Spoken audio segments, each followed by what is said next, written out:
morning, everyone. Good morning. Welcome to another fantastic Monday. I'm so excited for today for a lot of reasons, actually. So it's June 1st, and today is actually our birthday, well, our anniversary in our business. So Change My Life Coaching, Change My Business Coaching just hit 8 years old. So congratulations to the team that I know is on here, and congratulations to everyone that is been participating for this whole amount of time, and even from our clients' perspective. And so, Catherine, over to you to take care of all that great stuff with people kind of coming in. Let me just stop the share so you can see actually me. Hello. Okay, a couple things before we get started. Thank you so much, everyone. Thank you for the birthday wishes. Lots of great stuff going on here. Before I introduce you to the good Dr. Breen, a couple things I'd like to start off with is in the chat box, please let us know where you are from. What's your business? You know, what city are you in? What do you do in your business? Just so Dr. Breen and I could know who's here. And so we want to make sure when we're having this conversation, we're as responsive as possible by just kind of engaging you guys in and all that needs to kind of happen. So today we're going to talk about health, wealth, and time with Dr. Breen. And so what does that all actually mean? We're going to figure that out, right? Like, what does a chiropractor know about time, health, and wealth and all that stuff? We often say, what is it that you do covet in your business, right? So we want to be able to do that. At any point, feel free to add a comment and do anything like that. If you'd like to share some information, maybe your experience, or ask a question, we'll definitely be monitoring that. We'll also be including some amazing links for you guys to be able to stay connected and see what else we want to do. Because this meeting is so tight and lots of great information, because you will find out shortly that Dr. Breen and I can talk about these three things all day, every day. So we want to give you the most out of this 30-minute meeting here. And so that's definitely something that we want to be able to deliver on. Dr. Breen has agreed, and he will be staying on 15 minutes after the meeting for those who just have those questions or comments or anything like that. So without further ado, I would like to introduce Dr. Breen. But first, let me tell you a little bit about Sir Dr. Breen. Dr. Breen is a chiropractor in central Calgary. His focus is postural mechanics and pain relief and preserving functional range of motion. I know those words sounds very busy and they sound like multiple things to you. He's going to explain that. Dr. Breen also emphasizes health optimization and is a practitioner of personalized lifestyle medicine. We're going to get into that as well. He's also the co-founder with the Healthy Transformation Program, a program that I have been on a couple of years ago. I think there's a few people on here as well have been on it. Only 65 pounds I've lost. No big deal. I'm just telling you these things are just possible. Dr. Breen's clinical philosophy is that healthfulness, energy, vitality, and sustained quality of life are easily achievable with customized and personalized chiropractic and lifestyle intervention. One of the things that Dr. Breen often say is live life to its fullest by being healthy. It's never too late to feel better. Dr. Breen, welcome to the meeting. Did I miss anything? After we've read your lips, unmute yourself, and then we're good to go.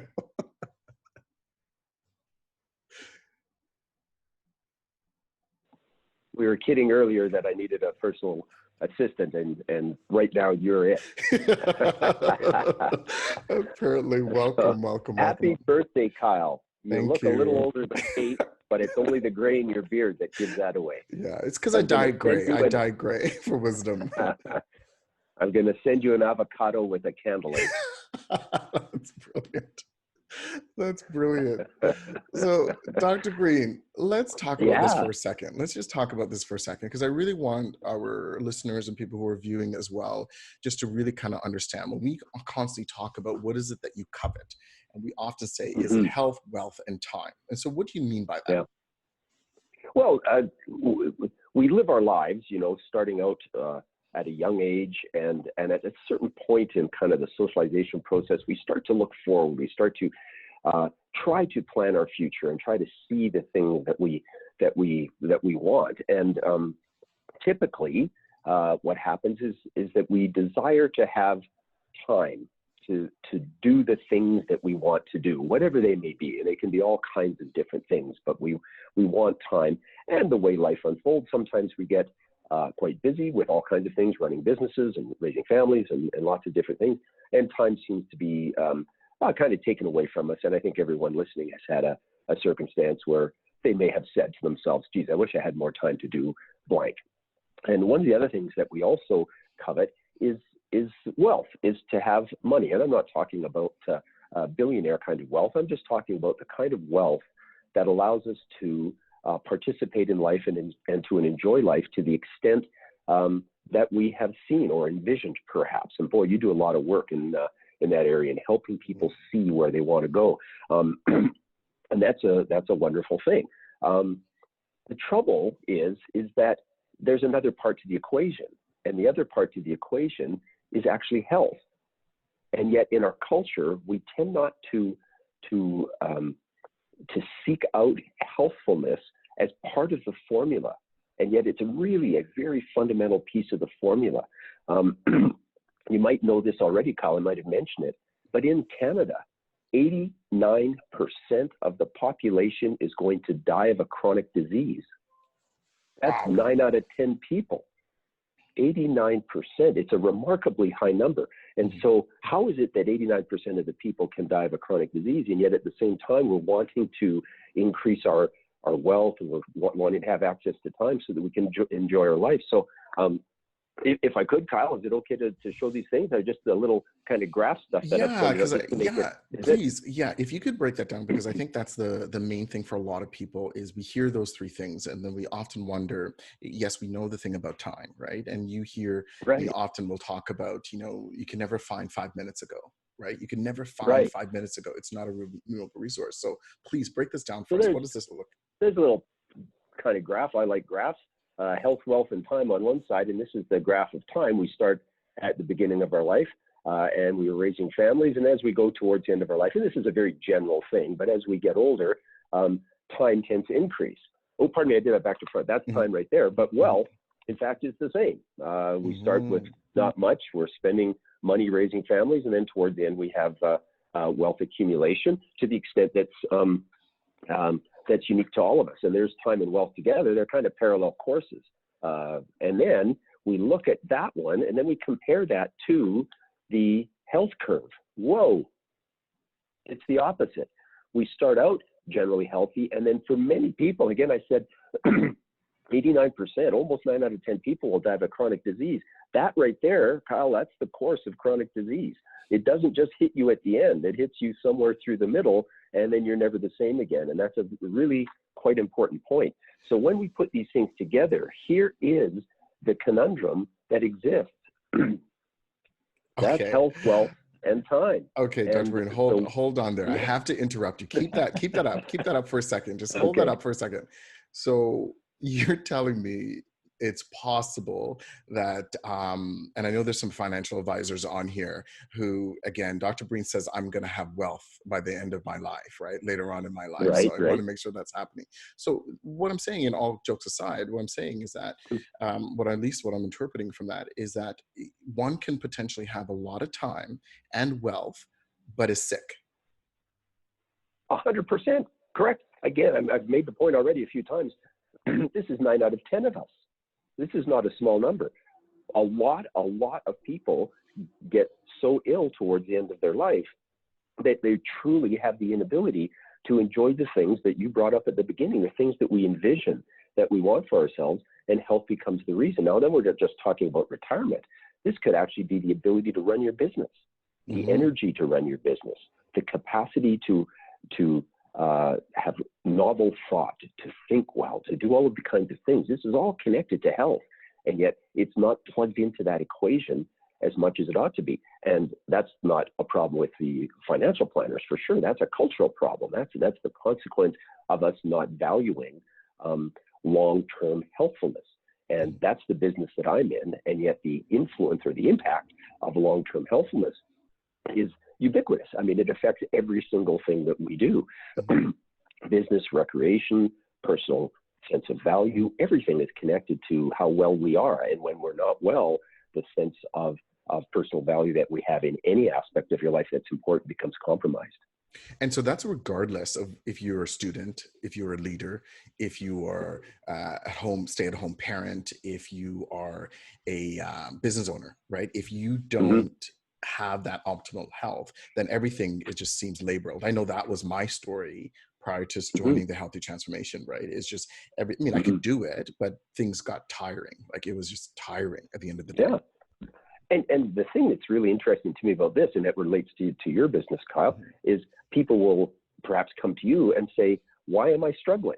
Mm-hmm. And one of the most remarkable things that you do in one of your top 7 or top 10 elements to run a successful business, and I can't remember which one it is, but it was closer to the top, is don't eat French fries, which is it's a remarkable way of stating that you can't really do what you want to do in life, and particularly in business from a business coach perspective, if you're not well. But people will come and they say, I don't know why I don't have energy. I can't figure out why I'm not motivated. And one of the great questions, one of the big questions is, how's your health? Because those things are related back to that. The psychology that you have, the motivation that you have, really fascinating stuff connected to what is the makeup of the microbiome of your gut.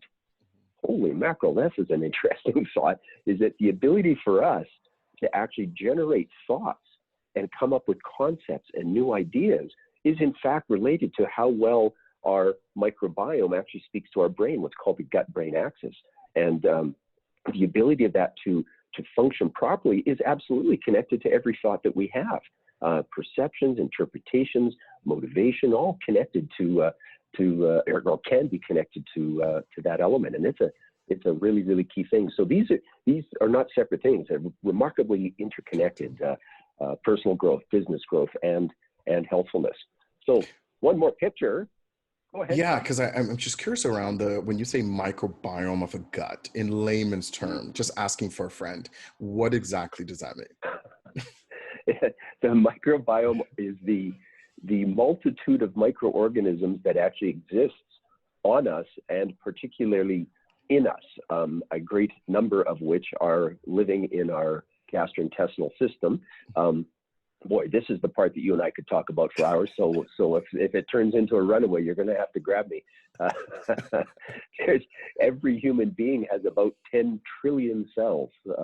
I don't know, some grad student counted them up one afternoon in a lab somewhere, but about 10 trillion cells, and yet it's been interpreted that there's 100 trillion microorganisms that exist in us and on us, 10 times as many microorganisms in every single one of us who's listening to this right now than there are human cells.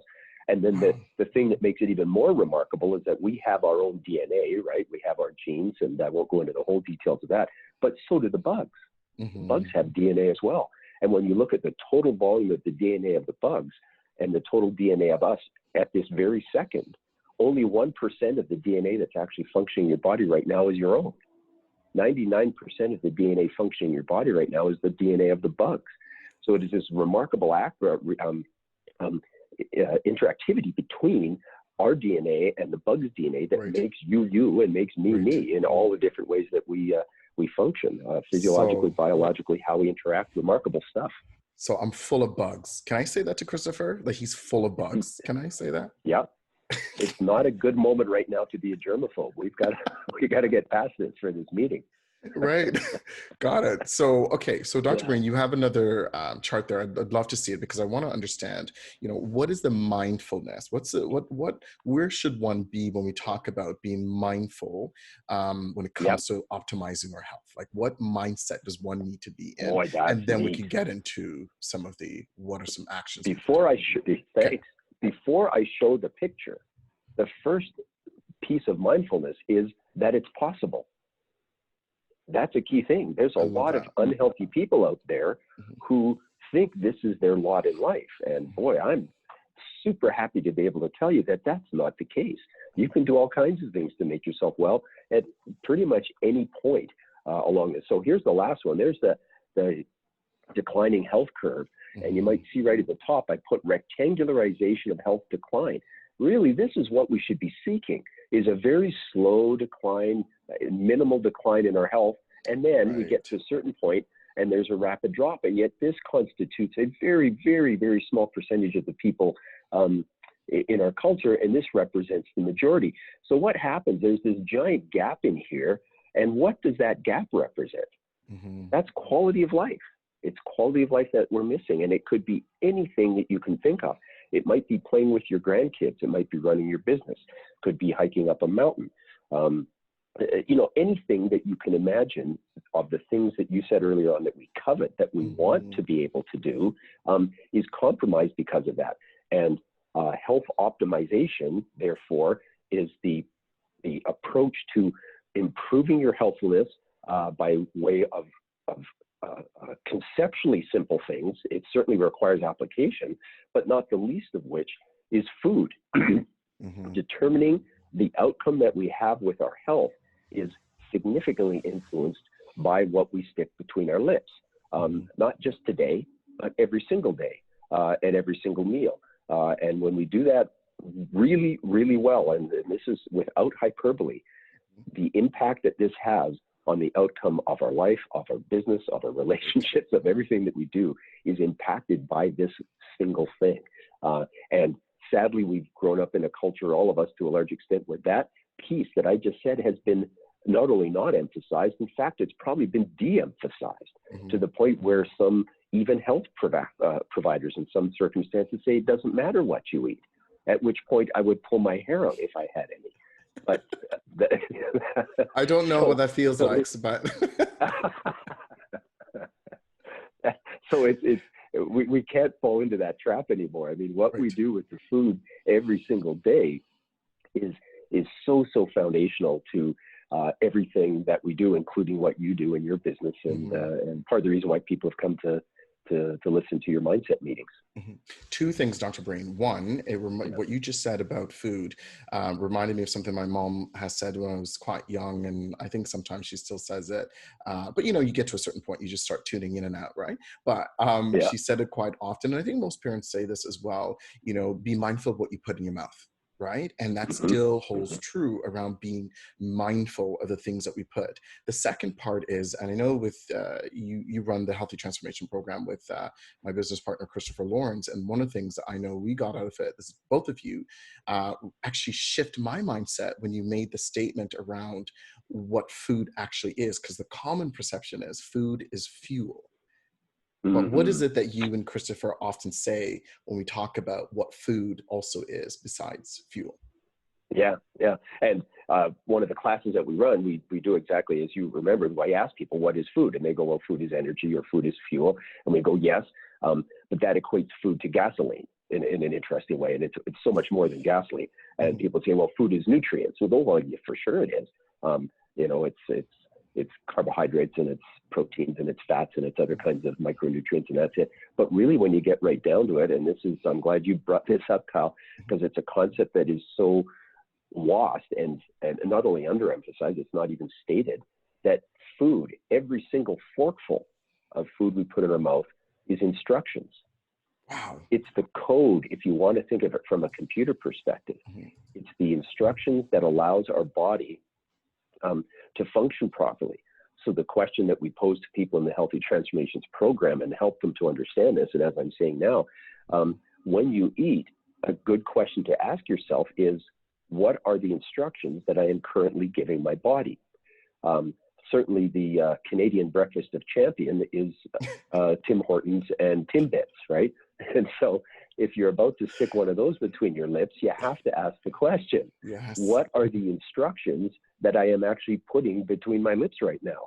And I don't need to tell you what they are. I think most people really understand that the instructions aren't good. And if there's computer people out there, how are you coding? What's the data that you're actually putting into your body? On the other side of the coin, the very, very best food contains these remarkable substances, these phytonutrients. Plant-based nutrients is what phytonutrients are. And the phytonutrients speak, believe it or not, Kyle, this is a cool thing. They speak directly to our genes. They travel, they get into the body through a complex series of biochemical reactions, and it actually directly influences the nature of genetic expression.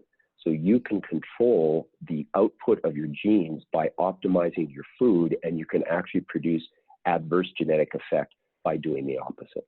So in summary, what you just said earlier is about it's possible for all of us to have optimal health by just changing the instructions we give our body, really, in the essence of this, right? Is we'll be able to do that. Crazy. The answer is yeah. It can't be that simple. It cannot be that simple. Okay, we're getting. Some of the most important things are like right in front of us, and we don't do them. I mean, that's it. Now, it can be tricky to get yourself to change because we've all lived our lives eating this yucky food, and there's behavioral stuff, and that's where my partner Christopher is so beneficial in the program to helping people understand how to make these changes. But anyhow, go ahead. Okay, so this is why I'm saying we could talk so much more of it, but let's just go to our chat room for a second. So I'm curious, I know there's a few of your clients have been on here, people who've been in the program. And if you have been in this program, it's not necessarily about promoting this program, but it's just more around, if you want to share your experience, maybe that would be a good way for us to hear if you've been in the program, what resonated with you in the program, because I think people also want to kind of know what's possible, because sometimes we don't believe these things are possible because so many people have the stories around diet number 15. I've been dieting for 15 years, and they hear these things, but what do we do with that, right? So if anyone's been in the program, please let us know what resonated with you, as well as what question do you have of either myself or with Dr. Breen that you'd want to know, because we did touch on a few things. And then I wanted to also, while we're getting some of those comments in the chat room, Dr. Breen, I want to understand, what can someone do right now? Like, I mean, if you hear all that stuff about gut and this and optimization, but if someone could just take a step this week, if just all they've got is this week, today, tomorrow, what is one thing that you would say to them to start doing? What would that be? Boy, there's a zillion places to start. The first that came into my mind as you asked me that question was a quote from Michael Pollan, who is an author. He's not a health provider, and his I think it's 7 words that he puts out is: eat food, which means real food, not fake food. Eat food, mostly plants, not too much. Eat food, mostly plants, not too much.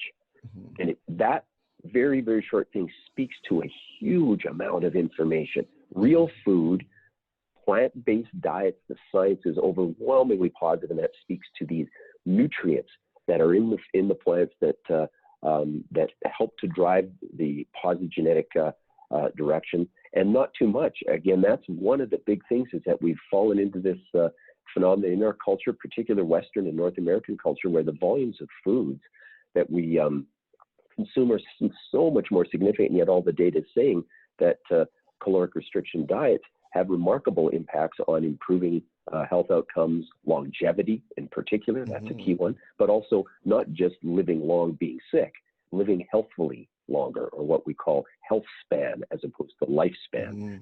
Very, very important concept. So I would say that, think about plant volume, how much, and one of the other things you can get from plants is they're speaking to the phytonutrients and the way that they communicate the instructions. Diversity of color, simple concept. You don't even have to know what the names of these phytonutrients are. That's for the biochemists. For the consumers, eat yellow, eat red, eat green, eat purple, eat blue. As many different plants as you can consume with multiple different colors. And when you're doing that, then you are just exposing yourself to this remarkable array of phytonutrients that again create such remarkable healthfulness.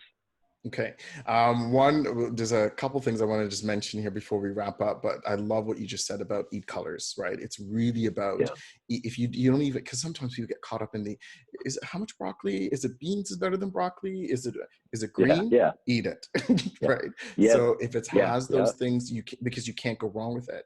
But also the other, and the other thing on top of that is being mindful. So one does not need to be eating veggies in a 500 gram, right? Like, it's just not the more, right? You kind of have to be mindful of what your gut can handle in that one sitting, so to speak, is what I heard from that. Right. As well. And one of the other things that we've fallen into the trap of interpreting is that one of the functions of food is to make us full. Yeah. And how did we ever come to that point? I think it's because it's so plentiful, it's relatively inexpensive, And therefore, we think that part of our function is to eat food until we have that sense of fullness and even uncomfortableness in some circumstances. And that's where we get a sense of satiety. And that's a trap, because we really don't need that. Our bodies are not meant to have that much food in it. It doesn't really thrive when we have that much food in it. It really works better, like any kind of mechanical system or a motor, that if you overstress it. And how do we overstress our digestive system? By actually putting too much food in it. Hunger is not a bad thing. None of us is going to starve to death. That's never going to happen. But going through periods where we don't have food is actually helpful. And that gets into the next time I come, which we can talk about. We'll talk about I love that. caloric restriction diets and intermittent fasting and all kinds of cool stuff. So Dr. Breen, in 30 seconds or less, Pauline Allen here made a comment about medication, that since she's been on the program, that it has helped her with medication. And so is there adverse effects to that? Like, it's just, if you optimize your health, and does that impact people who've been on medication for years? Yeah. This is something, the very short answer is that optimizing your health allows your body to get to the point where it doesn't require these kinds of things. And you said 30 seconds, and that's impossible. So health optimization is essentially the application of what we call upstream treatment. Instead of downstream is having a condition or a problem, and then applying a solution, pharmaceutical solution typically, that deals with the consequences. It helps manage the problem, but it doesn't ever really get you out of it. Where when you change your body by moving upstream, particularly with food and other elements as well, you can actually change the body to the point of healthfulness where the medications aren't required anymore. Now, this has to be done with thoughtfulness, right? You just don't do this willy-nilly. There's a lot of important steps to take, consultations with myself and with medical people who had you on the medications in the first place to know exactly what to do. But is it possible? 100%. We see it all the time in our program. Okay, Dr. Breen, we're going to have you back. Actually, I think we're going to have you back a few times just so we can unpack all this stuff. You pass. There's a couple questions I want us to get into the Q&A after. So for those who want to stick around and hear us talk a little bit to Daryl and Pauline after, because they have some questions or comments they want to be able to do it, we'll do that after the meeting. And so do stick around for that. And if you can't, that's fine. 30 seconds or less, Dr. Breen, if folks want to get a hold of you, I know Catherine's going to put all that information up. But what does that look like? Can they consult with you? Is it because 100%. You're a chiropractor, but you're talking about all this other stuff? Like, is there a connection or not? Like, what does that look like? Yeah, another 30-second question. That was a good one. Honestly, send me an email. It would be fine, or call my office. I think Catherine's got the number up there. You can set up a time to meet with me. I'm really, really happy to do that. It's a fun thing to talk about this and how people can move forward. It can be quite inspiring. It fits into the model of chiropractic care, and some people don't see that link, but part of this long-term healthfulness, and this is only the 10-second piece of it, requires that we have a physical structure that allows us to do these things. So managing and taking care of our physical health is part and parcel of the entire thing. If you ate the very, very best foods on earth, but sat in a chair for the next 15 years, you wouldn't be that healthy, right? We need to be able to take care of the other elements of our health. And that's where, my own opinion, I think chiropractors, and I guess this one, if I'm not as much of a self-promoter, can kind of wrap the whole thing around and help people with these multiple elements of health optimization. That's awesome. Dr. Breen, thank you once again. Folks, again, at the end of the day. Is that a half an hour already? Yes. The question is, what is it that you covet? Health, wealth, and time. And then what is it you're doing about it? And hopefully you were able to take one or two things around here by having that mindset, by understanding that it's possible for you to be able to optimize your own health. It's not written in stones. It's not your family genetics. It's not any of those things. It is possible. So optimization is possible.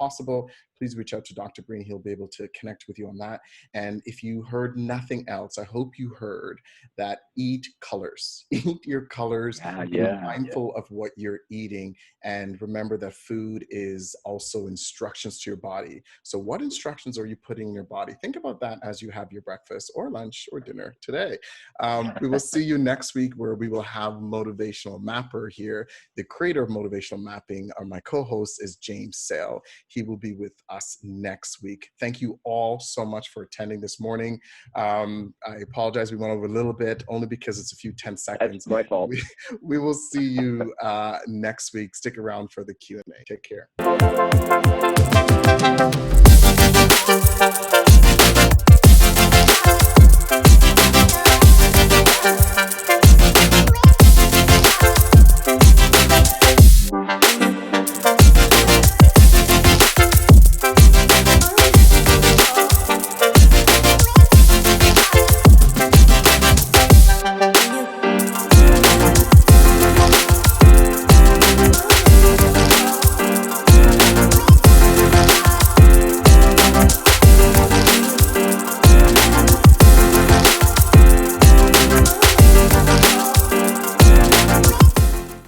Dr. Breen, that was amazing. You know, we were worried just not, you know, because we know we had so much to be able to say, but we wanted to make sure we got it all out. So I hope folks who are still with us, that we were able to give you enough, because there's so much information on this, especially the amount of misinformation we have been taught along the years. And as we know, me and Christopher could talk more to this when we talk about habits. You know, it took us a while to get the habits we have, so it's going to take us a while to get out of it, right? Christopher, do you mind just adding 1 or 2 cents on what it's like to be working with this guy, and just maybe 1 or 2 sentences? Can you hear me? The list is long. Let me just say the list is long. I'm here with my mom. We had a bit of a family thing to deal with this weekend, so she's here with us. But yeah, 1 or 2 sentences wouldn't be enough. What I can tell you is that I get to work with Dr. Michael Breen at least once a week in the Healthy Transformations program with our groups in there, and sometimes 2 or 3 times a week. And I can tell you that I have never stopped listening, and I never run out of information. My mom has consulted with Dr. Breen as well, and his knowledge is incredible. You know, it's endless and timeless and always up to date. So we're really privileged. Go ahead, Mom. The biggest thing that I had help with was inflammation. If you do what Breen tells you and what Christopher coaches you on, you will lose the inflammation in your body. I have osteoporosis and osteoarthritis, and the impact of that is completely minimized because I know how to eat my colors. That's awesome. And when we say colors, we're not talking food dye. They're not Skittles. Not Skittles. No, Thanks for the clarification. We should have clarified that. Okay, let's thank you, Christopher and Yvonne, for that information. I wanted to jump in. Is Pauline still with us on the call? In the meeting? Is Pauline still here? Yes, she is. I am. I am. Pauline, can you just talk to us a little bit about your comment about you had some medication and all that other stuff? So while I was on the program, the full year that I was on the program, I started, I had a few, health issues that people in their 50s have, and, common things. And I found that once I started eating, the greens, having the green shake every morning and stuff like that, I noticed a difference in how I felt. And then I noticed there were certain meds that I was taking, and I was not taking them as often. And then I talked to my own doctor and I said, I don't think I need this anymore. And he's like, well, if you want to try stopping them, see what happens. And so I tried stopping, and sure enough, I didn't have the symptoms that I had before, and I was feeling perfectly fine. And I talked to Dr. Breen about it one day, and he's like, well, what's the thing that's changed? And I said, well, the only thing that's changed is my eating. So then, you fast forward, and I've gone through a massive amount of emotional stuff going on earlier this year, and I did fall off the wagon, so to speak, and I completely ignored. I was not eating my greens. I was not doing anything. And I was noticing those symptoms come back. Come back. I did not want to go back on the medication. Yeah. So I started, slowly implementing myself back again. And Right. guess what? I don't have the symptoms anymore. That's just fascinating, Dr. Breen. Just like, thank you, Pauline, for sharing that. Dr. Breen, that's just fascinating. It's just, we have these things, we make these changes, and you actually can see what that looks like right away. And and that's where the muscle memory, sometimes the mindset memory, it just reminds you of, you've done this before.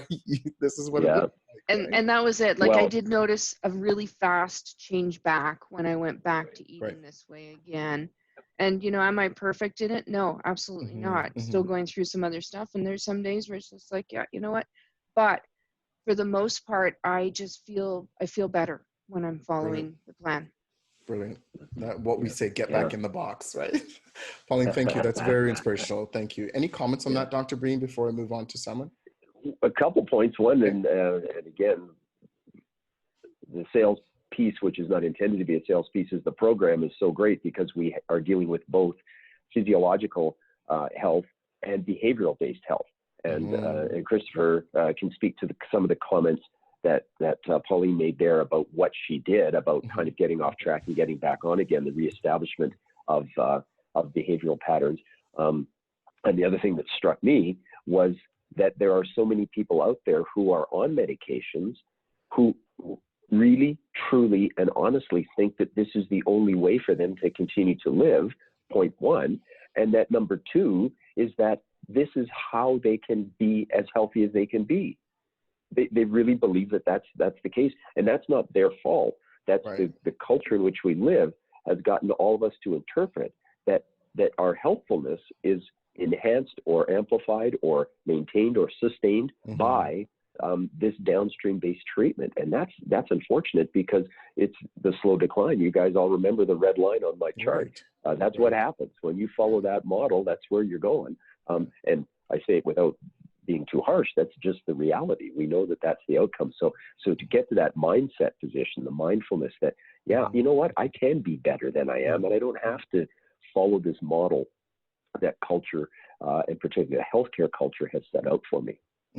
Big thing. Yeah. And then even stepping back, right? Like going back to the question is, if I'm not feeling well or something is going on, one could say, what instructions did I give my body today? Right. And we could also say, what instructions am I giving my mind? Could we jump to Andrew Forbes' question here really quickly, Dr. Breen? I don't know if you see it on your screen there. I do, yeah. Okay. Do you want to just read that question? See if, great. That's a great question. That's a great question there, Andrew. And science is interesting, if I may editorialize here for just a moment, because there's so many things going on, and you get different positions and different interpretations, and science evolves over time, and we come to answers, not immediately, but over time. So lectins is one of these interesting things. You have this camp of people in the nutritional field that think that we shouldn't consume them. So what is a lectin? A lectin is a chemical.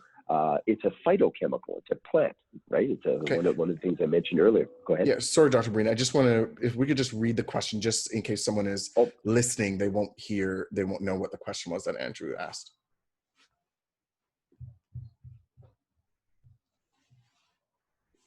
Where it says, what's your take on lectins? He lost his audio there, Kyle. Okay. We can't hear him. Okay. So the question that Andrew asked here is, what is lectins? And do you advocate lectin-free diet? Let's see. Where's Dr. Breen? Can you hear us now, Dr. Breen? I love that phrase. Like, can you hear me now? Like, who came up with that, honestly? His audio is disconnected, Kyle, if you look in the participants box. So Dr. Breen, you might have to call back in. Connecting to audio. Yeah, it's just selecting again. Yeah. Christopher, Dr. Breen also mentioned that he wanted to borrow Catherine for a while. So borrow did we just her. say no? Did we just say no to him? Yeah, we have to say no to him. It's interesting. I've got my mom here with me. Like I said, we were dealing with a bit of a family issue this weekend, which is why she's here. But during, one of the things that my mom has also experienced is mom's been on thyroid medication for 30 years. 30 years. And she started eating in the Healthy Transformations model, and she's had to reduce her thyroid medication as well. And even with the reduction, I'm still testing high normal. Wow. Yeah. So, I mean, it's amazing. You can actually recreate your health. Yeah. Mm-hmm. When did you even look at it? But it's interesting because you didn't even know, right, Yvonne, that all those things were all connected. You just thought it No. was this or this or that, Yeah. right? Yeah, exactly. Yeah. Yeah. And, you know, most lay people just don't understand the connection between food and your genetic Yeah. It's like what instruction, right? Dr. Breen was saying about the downstream is that we're so focused on those other effects of this medication needs to solve this versus, okay, well, how did I get into this? What else can I do? I remember doing that with my grandmother's medication. Is I said, let's go to the doctor and find out, why am I taking this? Why do I need this? Or why these things are happening. So yes, exactly. Mike's going to rejoin you, Kyle, but we've got lots that we can talk about in a minute. He's going to log out and rejoin. Okay. Perfect. Conventional medicine doesn't connect diet with health. They say, oh yeah, eat a healthy diet, follow the Canadian Food Guide, but that's not good enough. The Canadian Food Guide gives us way too many sugars. Actually, did it not change, Christopher? It was updated. Yeah, it was updated about a year and a half ago, right. and they a year and a half or 2 years ago. I've read it. Dr. Breen has read it. They have moved hugely in the direction that the Healthy Transformations program is moving. We still think that they have too many high sugar carbohydrates and that kind of thing, but it's moving in the right direction. You know, so it's, you know, and you know, it's not to bash conventional medicine at all. It's to say that it serves a different purpose. So in their own words, there was a Harvard trained medical doctor who wrote something. I don't know if it was in the Harvard Review. I can't remember what it was, but he talked about the average diet training that medical practitioners get. So your general practitioner, your GP, they on average get 8 to 9 hours of food related training in the course of their entire degree. So the disconnection from and this isn't bashing them, it's just something to be aware of, right? It's just something to be aware of, that it serves a different purpose. So they don't make the connection between food and health outcomes outside of, you know, common things. They might say things like, you know, if you have a heart attack, cut down on butter, cut down on salt, which actually we don't actually agree with. You know, we've got people on this program who have removed their blood pressure medication by eating, you know, higher fat diets and that kind of thing. So, you know, and we're not talking full ketogenic here either. Full ketogenic is not sustainable for most people. Yeah, it's not sustainable. Well, we'll definitely have Dr. Breen back on. I just want to end with a comment here that Kathy just mentioned in the chat room right now with, you know, with her mom, you know, with the cancer doctor, and, you know, back to what Christopher just said, you know, these are great doctors. They could be phenomenal in what they do, but they just don't have access to the information that may be current, right? And so to hear that the doctor said, oh yeah, if you ate differently, there's no impact, or there's going to be no effect. If I could just comment really quickly on Kathy's comment there, actually. If you want to feed cancer, eat sugar. They've tested it in rats, they've tested it in mice. If you want to feed cancer, eat sugar. The correlation is almost absolutely direct. Mike could comment on it in a more scientific way. My focus is more on the behavioral science, but Well, it'll be nice to have you and Dr. Breen actually closer to that time to come and talk a little bit more about that. But guys, I know it's about 45 minutes right now, so thank you so much. Not sure what happened there with Dr. Breen's stuff, so we'll have his information there again, so you'll be able to kind of connect with him. It's worth a conversation for you just to at least have the conversation with him and explain your situation, because we know people's situations are sometimes quite different. But we will have Dr. Breen back. Dr. Breen, thank you, if you were here, for joining us today. And if there's anything we can do, please reach out to us. Thank you so much for participating today. Have a great week. Take care. Goodbye.